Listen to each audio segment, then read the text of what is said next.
The Pixel smartphones seem to defy the laws of smartphone fandom. Even though they might not have very significant upgrades in the hardware, especially around the cameras year after year, they are still some of the most hyped camera phones every single year. That's kind of the story with the Pixel 5, only this time around, Google has decided to shuffle up the feature set in order to make sure that this is a bit more of a practical device. After all, they call it a helpful phone. So instead of a telephoto, you now get an ultra-wide, and that might actually be a little bit more practical for a lot of users who don't actually use the telephoto zooms as much as they thought they would. And the entire phone is encased in a pleasing, sturdy metal body that is also just small enough so that the ergonomics and the quality of life aspects of this phone are already pretty high. But of course, in my ongoing coverage of the Pixel 5, we have to take this camera out for a real-world camera test. Let's take this out for a really nice day, a nice walk over at the LA Arboretum as per usual. Hey, it's Joshua Vergara. What's going on, everybody? Here's your real-world camera test with the Pixel 5. Okay, so you already saw my unboxing of both the Pixel 5 and the Pixel 4a 5G, but we're focusing on the Pixel 5 right now. After all, both of the phones that I unboxed happen to have very similar camera packages anyway. So while all of the spec perspectives and all of the final opinions are going to be saved for my complaints and takeaways video coming soon, I will give a couple of quick thoughts on just the general feel of this device. This is a phone that has to be held to be believed. Metal frames are finally back and the Pixel 5 is rocking it to great extent. Curves all over the place make it one of the easiest phones to handle in one hand. The ergonomics are just off the charts, and it's also because the phone is actually a little bit smaller without sacrificing too much of the screen real estate.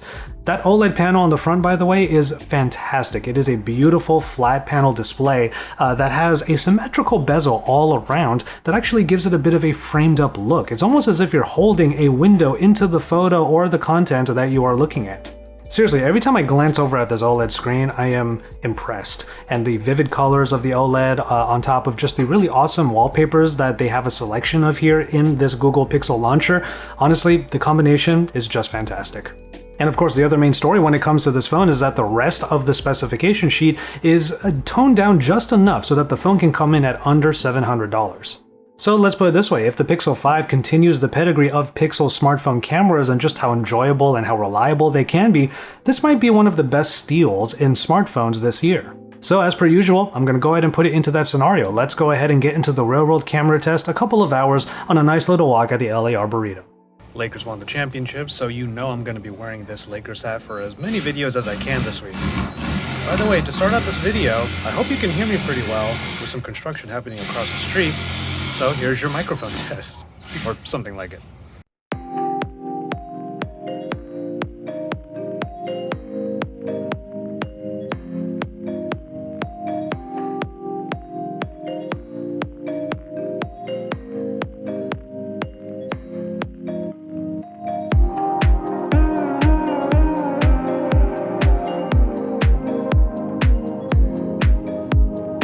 Also, another thing to keep in mind is that there's actually a couple of zoom levels for the front-facing camera. The interface for the camera has been somewhat redesigned, which is pretty dope. I actually really like how everything is put together right now. But if you're on the front-facing camera, even in video mode, you can hit this 1.4 times to get just a little bit tighter and maybe compress the background a little bit for your portraits. Alright, so as usual, bit of a bummer that the front-facing camera cannot do 4K video recording.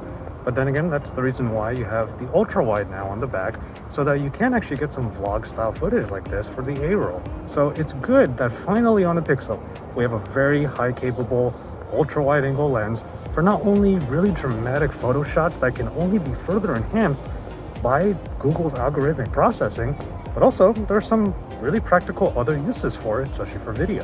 There are some very important strides being made with the video modes on this camera now though, especially when it comes to stabilization. So 4K is available across all of the modes and the two lenses on the rear. And that's important to know because sometimes on other phones you turn on things like a steady shot mode or a high stabilization mode and it just goes down to 1080p. Now, in this case, the stabilization modes are provided for very specific shooting scenarios. You have the standard one and the already good stabilization that we know from Pixel phones for videos is still there. Then you have another mode like the lockdown mode, which will literally use the sensor to kind of digitally zoom in while you are zoomed in for your frame and keep the frame as stable as possible in this digital sense. You can see how I'm moving the phone around and it's still able to keep onto the pumpkin in this particular shot.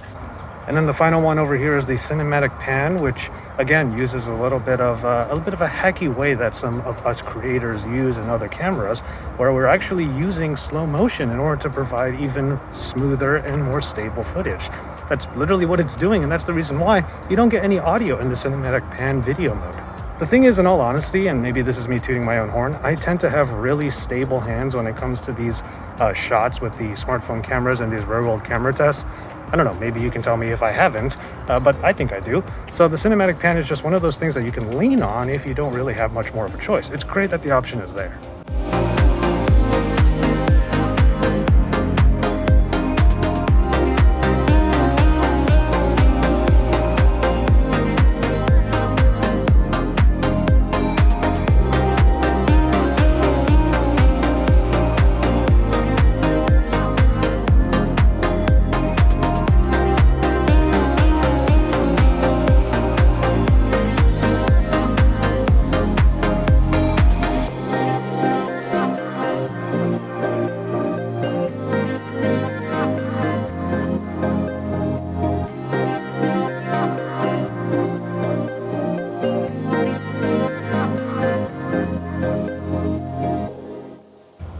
Honestly, it's already a good time with the Pixel 5 cameras for both photos and videos. Sure, you might not have a bunch of the different modes that a lot of the other manufacturers just sort of bake into the camera app, but as far as the fundamentals are concerned, you know that you're going to get really good stills on the Pixels. And that's partially because of the algorithmic processing, but now you're also being given the right tools for getting those fun shots that you probably would want to have on things like travel, like the ultra-wide angle. It's always so funny looking at the Pixel as like a flagship device, but that definition is completely different this time around, knowing that they are literally focusing on just the camera experience, the simplicity of the usage, and of course, the overall helpfulness of a Pixel 5 device. And to that end, the camera is already paying dividends because yes, simplicity does equal helpful.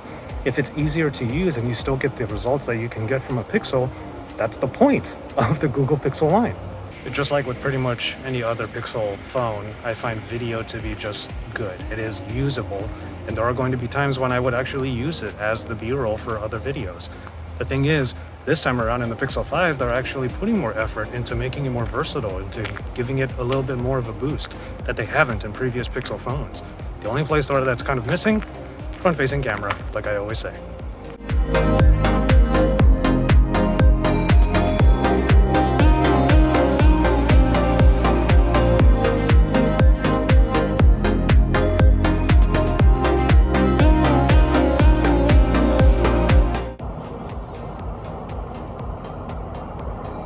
You know, places like the Arboretum always make a good case for telephoto lenses, far zooms and whatnot because of things like squirrels and whatnot. This shot was using the locked mode so that I can stay focused, or rather just have one of these squirrels in the shot. And even if it moved around, if I moved the camera around enough, it would reposition itself and I can put the squirrel back in the center. But take a look at how it actually changes up once I go from 5 times to 2 times. That way you can see how digitally it is doing its job.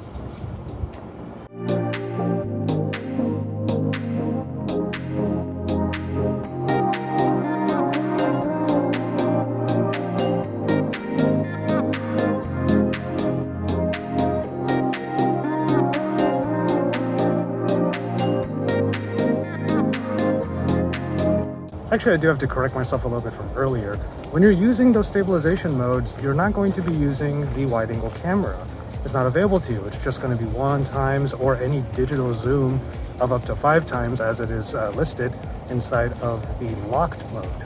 If you're looking at the Pixel 5 solely as a camera phone, something that you use to get good photos and videos for things like your social media accounts, I mean, it's already going to pay dividends as every other Pixel phone has. But now we have a Pixel 5 which has a premium build, a really good spec sheet, especially when you consider the price point, and it comes in lower at many of the other flagships that you would probably look at to get the same results. Of course, I can't bash on the front-facing camera too hard. It is the way that you're going to get the awesome portraits that Pixels are known for. I'll take some more portraits a little bit later, especially now that you have Portrait Night Sight. And you also can go into the Google Photos app and put in an artificial light if you want to fill in some of the spots or just give it an even more dramatic flair. So I do want to fill in a couple of final blanks as far as the camera experience is concerned. Let's talk a little bit about the night sight mode. Still fantastic, still exactly what you would expect out of this phone that can do astrophotography. You can see here footage of me actually putting it up on a tripod, pointing it at the sky, and using both the main sensor and the ultra-wide sensors in order to get this fantastic shot. Now here's the thing, what you're looking at right now is basically a 3 to 4 minute long exposure, but the whole point of the astrophotography stuff, if you want those stars to pop out, is that you get into Google Photos and you start messing with the different adjustments. Now in my case, for these couple of photos, I do have a little bit of light bleed, some light pollution that messed up the small part of that area, but imagine if you're in just the dead of night, you point it up at the sky, you get those stars coming out. It's still something that we enjoyed in previous Pixels and it returns in the Pixel 5. But since we're in Google Photos, let's talk about yet another mode that Google is adding. This one is in Google Photos specifically, and it's called the Portrait Light. You can go into Google Photos, find your portraits, get into the adjustments, and in some of them, not all of them, you will find a new option called Portrait Light. It basically adds an artificial light that you can drag around the frame in order for you to light up certain portions of your face or of your portrait. But for the most part, what you're trying to do here, and what Google is probably suggesting you do, is accentuate the light that is already on one side of your face, or you can drag it over and you can fill the other side of your face if you want to have a fill light. The situations where the portrait light feature seems to really come in handy is when you take portrait night sight combo photos. Yes, you can go into the portrait mode, and if the dark situations are detected by the camera, it will give you the option to turn on the night sight capability as well. The picture where I just showed you me editing it with the portrait light was done with the front-facing camera, but you can also use the rear sensor, of course, for the same effect. In these couple of pictures, I used it to give it a little bit more oomph, and sure enough, in this dark situation, it was able to create very usable portraits. And then you get the portrait light and you can fill it in even more with artificial light, courtesy of Google Photos.